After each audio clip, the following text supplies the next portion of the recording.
So, happy new moon to everybody. With a 3-card reading that looks like this. Queen of Wands stepping up to these experiential cards of the 3 of Swords and the 8 of Wands. In this 3-card reading, the Queen seems to be the more powerful and predominant quality that we're asked to embody. And she represents in us, in this time of our lives, in this new moon week period that we're dancing through right now, she represents this femininity of fire. And the feminine qualities of this mature fire queen, I think one of the ways that they come out is she's asking for the fire to come in to her body. She's that part of us which is saying, okay, come on, fire, come.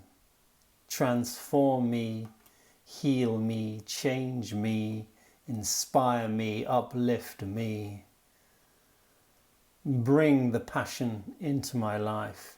Bring it in and allow, and I intend to allow myself to feel it, to feel the changes that are going to come through it, to feel the shifts that I need to feel and experience, to feel the creativity and the power of transformation that life wants to bring to me right here, right now.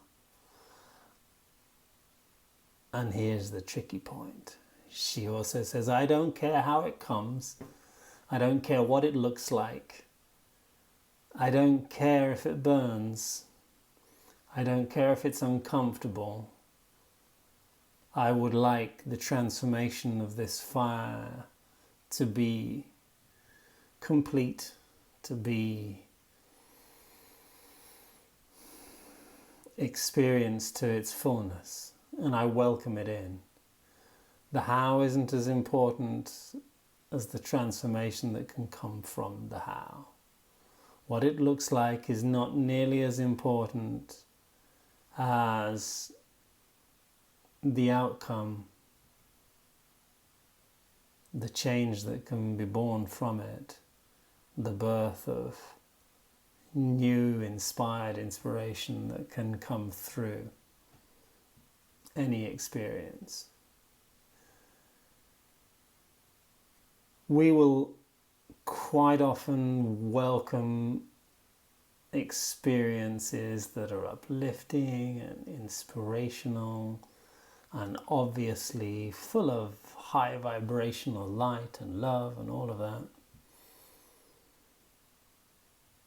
These are the experiences which, well, if we have a lot of them, we'll take them for granted, but are naturally easy to accept and to say yes to. But this Queen, followed by this 3, speaks about holding that same acceptance, holding that same quality of yes, of welcoming, of embracing, of being open to even those experiences that might feel sad or full of sorrow or full of doubt or full of fear. This 3 speaks about that creative quality of our mind that might bring a little doubt, sadness, grief and sorrow into our lives. It's where our mind will judge that something is wrong, something is bad, something isn't right, this didn't go as planned, this was a disaster, this is something that I don't like, this is something that is inherently evil. And with all of those judgments, we create the suffering that is the response from them, from those judgments. We'll create the sadness, because sadness is a reflection of our judging that something is wrong and something is bad. We'll feel sorrow and shame and doubt, because when something we judge as being completely, or partially wrong or completely wrong, we'll have a reaction, and that reaction will be a negative emotional one. We may feel the tears that come from loss. We may feel the tears that come from emptiness, from aloneness, from rejection. But they're tears that come from our thoughts that are telling us how right or wrong or dual is a certain situation. And the queen inside of us doesn't look at life with the same duality of the sword. She doesn't see things as right or wrong. She doesn't judge life as being black or white. She knows the long game, in that she knows that everything that might appear to be darker on one side will eventually turn to something light. She recognizes the patterns of life. She understands that things need to die in order to be reborn. She understands the transformation that the fire can bring to our lives, and that often will bring to our lives. And we welcome that fire when it's warmth, when it's a well-heated light. We welcome that fire when it's positive change, but we don't welcome its destruction. We don't welcome the fire that can burn, because we think that the destructive nature of life is wrong and bad. And this is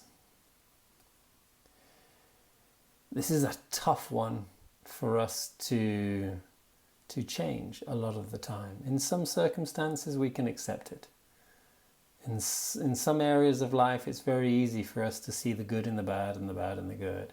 It's very easy to us to maybe surpass the duality of the way we think and the way we judge life. But it's very difficult when something becomes personal.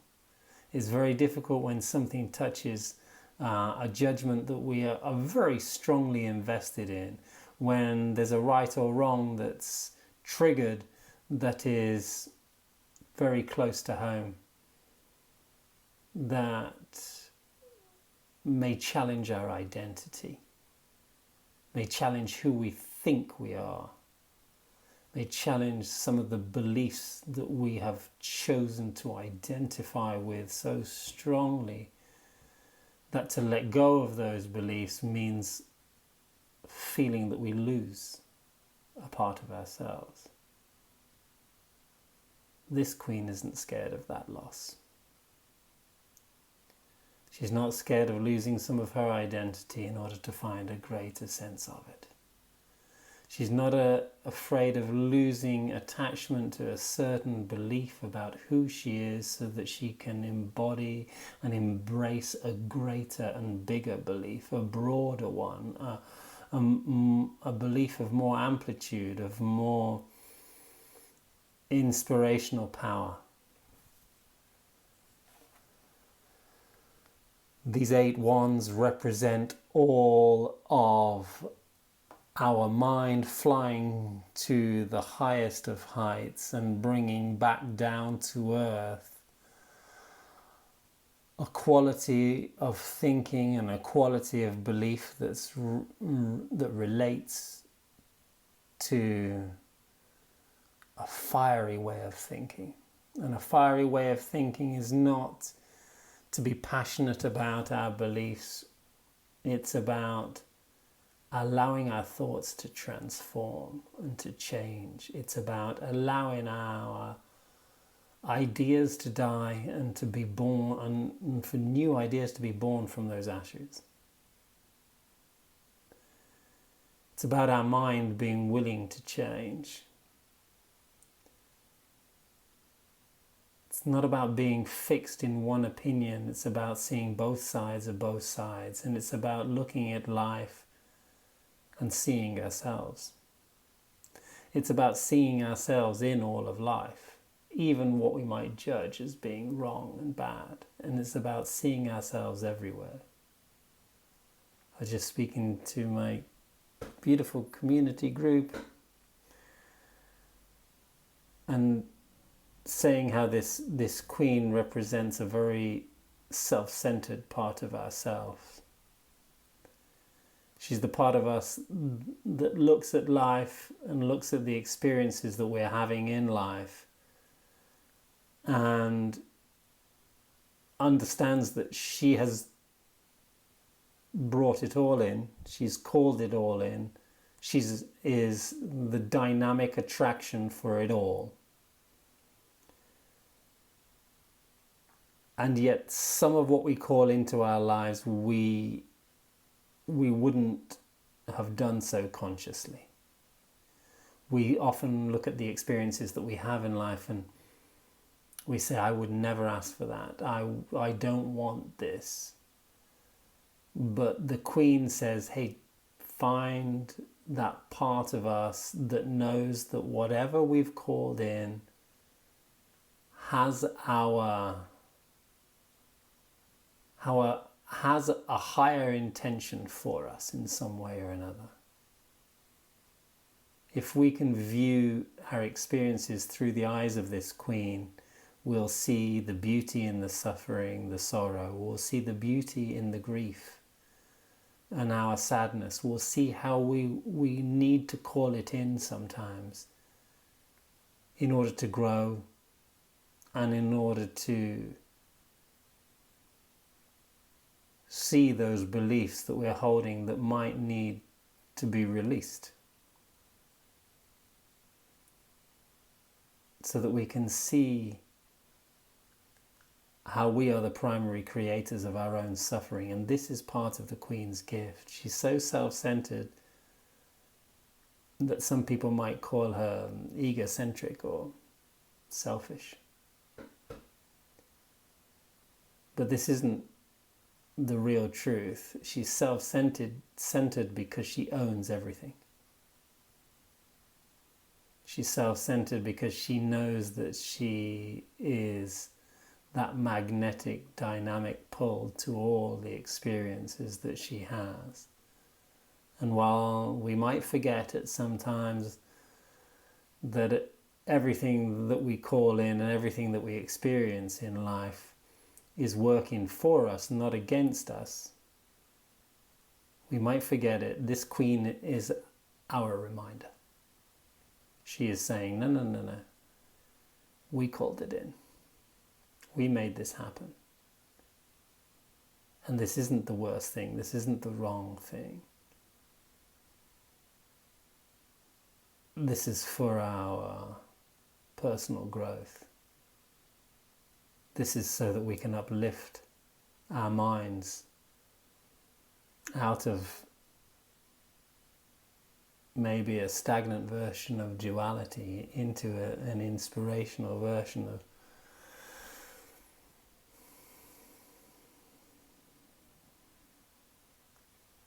of healing and recognizing our potential.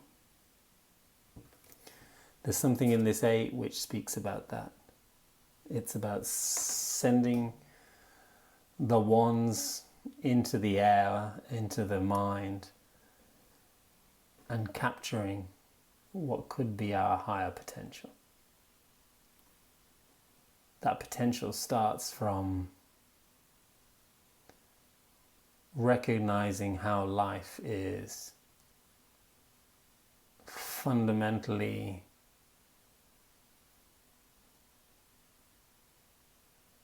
and selfishly our own creation from one waking moment to the next.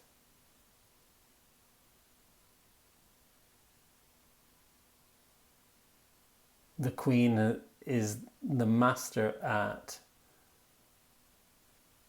accepting, of being actively receptive.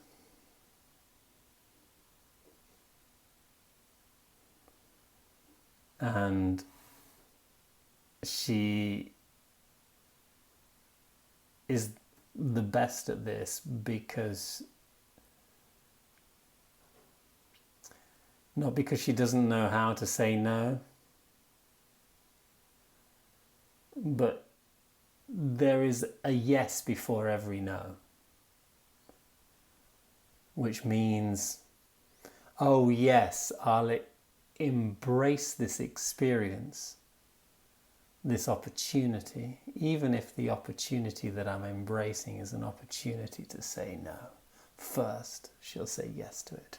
And this is one of her most amazing qualities, and part of what she asks us to embody. And I'm here just looking at her and staring at her, sitting on the table in front of me, just because as I just gaze into her, she brings out messages for me, or just tells me what to say in some type of way. And she is that part of us that knows how to react to life, that has a strong intention for change and for transformation. And because she doesn't care about how the transformation comes, she's very welcoming to all the ways that it can come, even the ways full of darkness, and even the ways full of sorrow, and even the ways full of sadness. And so there's not a wallowing or a stagnancy in sadness for this Queen, but she will definitely experience it. She'll experience a challenge as well. But she won't stay there. She'll rise up to it. She'll say yes to it. And her ability to say yes to something means that it's not heavy in nature. And that is part of, maybe it's a beautiful way that we can all learn to react to maybe more challenging or difficult situations in life, instead of seeing those situations and judging them as being wrong and being stuck in our mind and the sadness that will bring. Let's see if we can understand how many ways this apparently negative experience could be useful, could be beneficial, could be uplifting for us. And even if we can't see those ways, know that they're there. Know that that's a truth and a valid one. And sit in that knowing, because that's this Queen's confidence, that she's so confident in herself because she knows that life has got her back. She knows that it's all about growth and transformation, and she's always going to be in this journey, and she's just going to look for it wherever it might come. And that's it's a very arms and legs open experience to life. May we all find a little bit of that. Have a wonderful week, 2 weeks, month, guys, and I'd love to hear your comments as always.